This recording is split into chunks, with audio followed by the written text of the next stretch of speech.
Florida beat Texas. Can you believe that? Whomsta to thunk it, generated by flex power.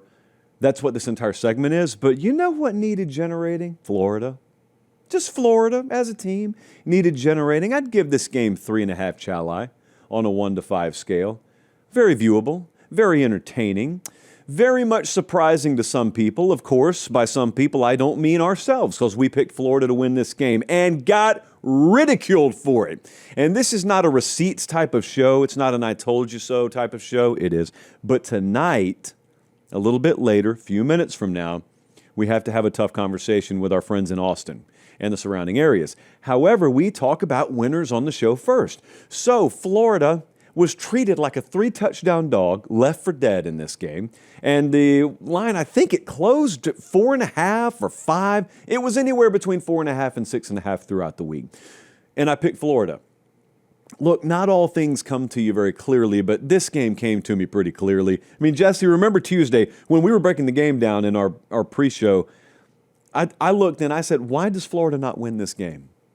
Jesse didn't have a good answer for me, and so we went with Florida on the show to win the game. So here's why I thought Florida would win this game, because it's exactly why they did win the game. There's a funny thing that desperation and bye weeks do to teams, especially teams that had high expectations. Florida fits that. Those parameters are met. Florida had high expectations, at least from me and from many other people. They have failed miserably to this point. They go into the bye week. I was particularly rubbed the wrong way with how they had handled what I thought should be the strength of their team.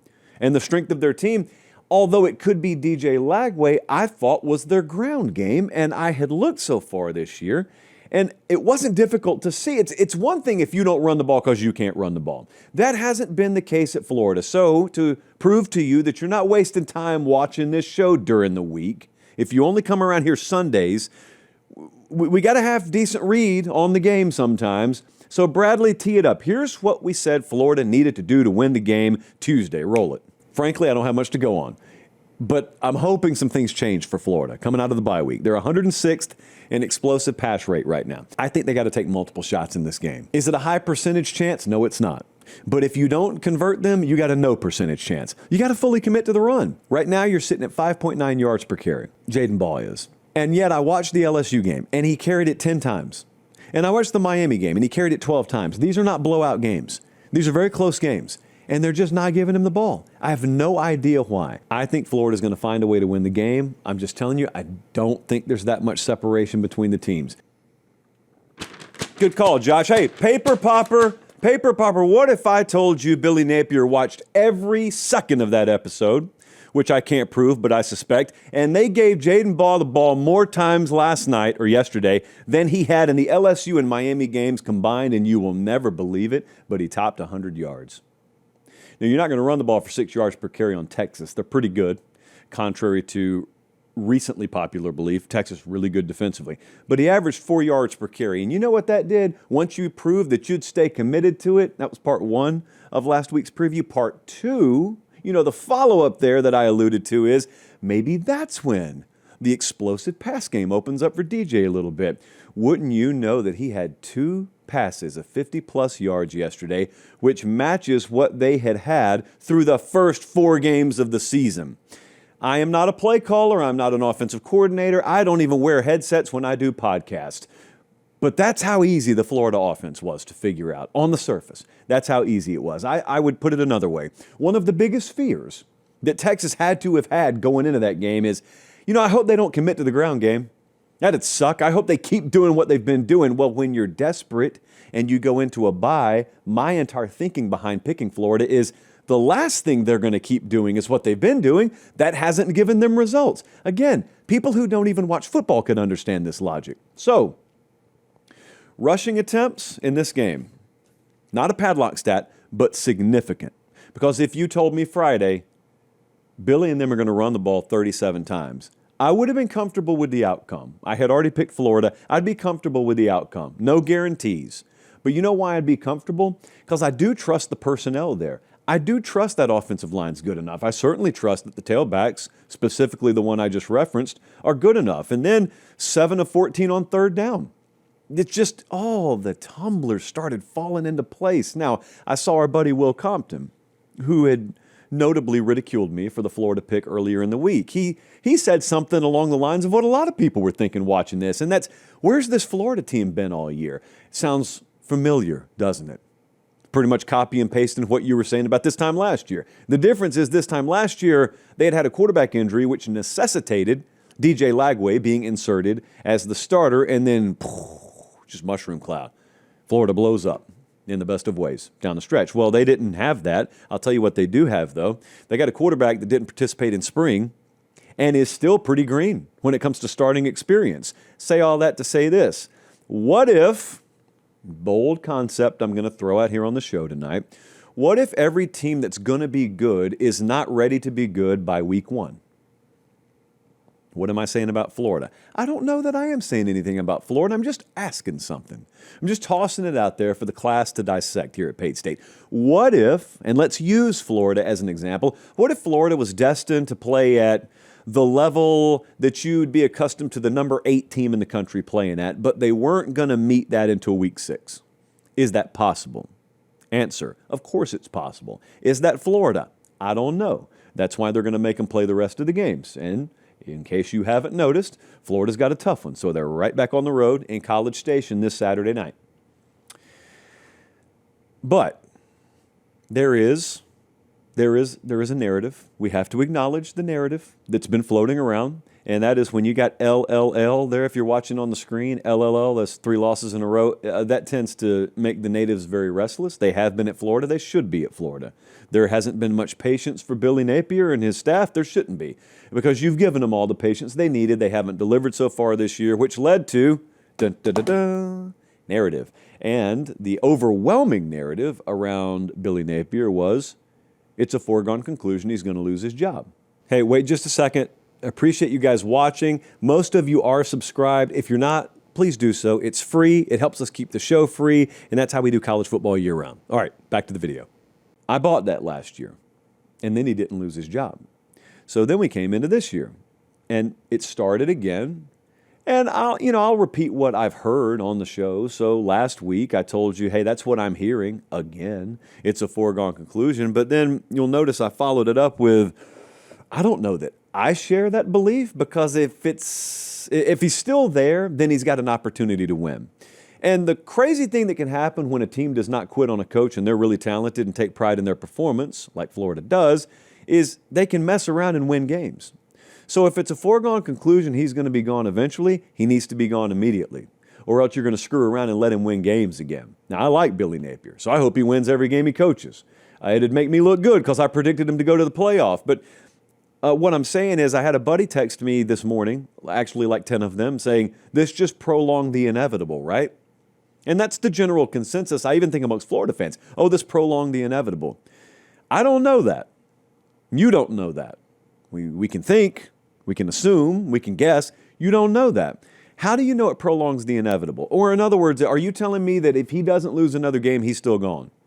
Because if you can't tell me that, then it's not inevitable, because you don't know what the results are going to be. Because I'm telling you, if you didn't watch Florida yesterday and you just saw the final score, that team is still fighting for him just like they did last year. They've still got A&M, they've still got Georgia, they've still got Ole Miss, they've still got Tennessee, they've still got a lot of tough teams, but here's what that also means. They're playing a bunch of teams that are right in the thick of the SEC championship race. And before people just say they're out of the SEC championship race, no, they're not. They got one conference loss. Their losses are USF and Miami. Now, you may think the first of which was inexplicable, and I agree with you. It doesn't count against your conference record. So they're just one of a few teams with a conference loss. Now, they got a much tougher conference slate still to go, and yesterday could be a one-off. All these things are possible. But I'm not in this camp that this just prolonged the inevitable. If Billy gets fired, he gets fired, but that's not inevitable to me. If you think it's inevitable, I don't think you paid a whole lot of attention how Scott Strickland runs an athletic department, by the way. Dallas Wilson. Whew, man. What a difference getting players back makes. Rivals top 50 player. He shined yesterday. There's still, as much as people had given up on him, and I don't blame you if you did, Florida's still one of the most dynamic teams in the country. If you just watch them yesterday, that's a one-off. But if you just watch them, that's a really dynamic athletic team. So I don't think it prolonged the inevitable, but you know what? I get the distinct impression that's not why a lot of people tuned in tonight. I think a lot of people tuned in because Texas lost. Shame on you people. Come on now. Oh, no. No shame on you. No shame on you at all. You know what they did to me last week. I appreciate some of you for defending my good honor on the internet, but I need to fight this battle. Battle's over. We won. But I still need to walk across the battlefield, and I see some movement still, and so we need to take care of that.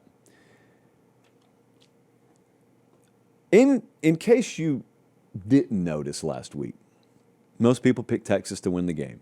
Okay. I picked Florida to win the game. Okay. This sort of thing happens all the time. Sometimes you hit it, sometimes you don't. Immunity. But just me and Texas here, I think we need to have a little talk because some of you have completely lost touch with your own team. Some of you have lost the ability to see your own team. And instead of admitting, I don't have a good feel for my own team, you've backed into a corner, like a raccoon, and you've been, or to use a metaphor that Meemaw would probably understand, you've chased the raccoon up the tree and it is not happy. And at that point, if you've ever chased a raccoon up a tree, the raccoon is not up there thinking logically, it's in survival mode. It does not want to debate you. It does not want to chase logic or talk with you in reasoned terms. It's on edge. Hair's standing up, it's on edge. That was Texas fandom last week. So I commit the crime of picking Florida to win the game, which ended up being the right side. And for that crime, I was called, among other things, out of pocket. You can't just disagree with someone. You can't have a difference of opinion anymore. If someone differs in opinion with you, it's because they're out of pocket. I am a sellout. You know who you are. Cringy. Takes have become cringy. I got a clickbait Pate dropped on me again, a term that I should have trademarked a long time ago. I was called a Texas hater, I think every hour on the hour for the rest of the week. I was called an Aggie. I was called some things that rhyme with Aggie. I was called a Tex Ags bootlicker. And these people didn't show up today for, again, my crime of accurately predicting a Texas loss. How did no one else see this? How did you not see this? Arch Manning took 6 more sacks. He had 2 more picks. He was 55%, and I don't even throw it in his lap. He doesn't have any time to work. His offensive line's just not good right now. Their job there is to develop and coach them up and eventually get them to be at least somewhat competitive. But the thing that I keep going back to is they didn't get aggressive in the portal on the offensive line. And I assumed it was because they were very comfortable with who they had on the offensive line. And I think that was right, and I think they were wrong so far this year. He was also their leading rusher. Their tailbacks had 9 rushes for 11 yards yesterday. This is not new, is the point. Like everyone started to run their mouth because they beat Sam Houston, who got smoked Friday night by, I can't remember which high school it was, but they got smoked Friday night. Texas hadn't fixed anything. The bye week didn't fix anything. Calling it out doesn't make you a hater. It just makes you a truth teller. Now, if you're allergic to the truth, then that doesn't make the dude telling the truth the bad guy. That doesn't cast aspersions his way. It casts aspersions your way. You guys know how rarely I use that term, aspersions. So now they go into the Red River Shootout and they're favored against Oklahoma. I knew that was going to throw people for a loop because I knew they were going to be favored. A lot of you are thinking, oh, that's because Napier is out. No, that's not what that point spread means. That's not what that means. That's actually, I think, assuming he may play. I think that may be baked into that number. No, Texas is just power rated above Oklahoma still in the minds of some odds makers. If you disagree, you can go to FanDuel and bet it. But now the talk starts with them. Now the talk starts with Texas. This was a preseason number 1. They were favorites to win the SEC. They were right up there with favorites to win the national championship. And now they're a 2-loss team before the Red River Shootout. And somebody out there in August presented the scenario, what if an undefeated Oklahoma faces a 3-2 Texas in the Red River Shootout? And I'll let you guess who that was and what the comments were like under that video. Anyway, here we are. So now that we've beaten Texas down, I want to tell you they're not dead. Texas is not dead at all. Texas could do the exact same thing Florida just did, and that is continue to put the keys in the ignition and have it not turn over and have it not turn over and have it not turn over, and all of a sudden it turns over. It just, you wish it would have turned over immediately out of the garage in week 1, and instead it took until when? Maybe Oklahoma. It's no guarantee. They could suck Saturday. They could be 38-10, or it could turn over. I will say I never give up on buildings with that much talent in there. I never give up on buildings with that good a coaching staff in there. Now, about that coaching staff, they are realizing they got to squeeze the sponge a lot harder than they expected to have to squeeze the sponge. There's still enough water in there. It's just that at Texas, you recruit and you portal at such a level where you're used to about 8 or 9 times out of the year showing up and your helmet being good enough to win. That's not the mentality, but you know in the back of your mind you can bring your C-plus game in many of these Saturdays and you're going to win, or maybe not. So what they're finding is they just got to squeeze the sponge harder. They're not the only ones finding that out right now. The whole new era of college football is showing that to a lot of people. But I just want to say, good on Florida. Good on them. There were a lot of folks who were really mouthy last Tuesday, Wednesday, Thursday that are ghosts today. I still hadn't seen the Longhorn Lambo guy. The reason I know that he means what he says is because he has a car in his profile picture. Where is he? Anyway, it's not that I hold grudges. I don't know why anyone would ever think that. Just because I remember the names of individual Twitter profiles? Absolutely not. Guys, all joking aside, it was a tough week to be picking Florida last week. So I'm not rooting, but I did do a little fist bump when I saw that Florida pulled that out yesterday. Now it's up to me to convince people that Texas is not dead, and that is 48 hours before we have to pick the OU-Texas game Tuesday.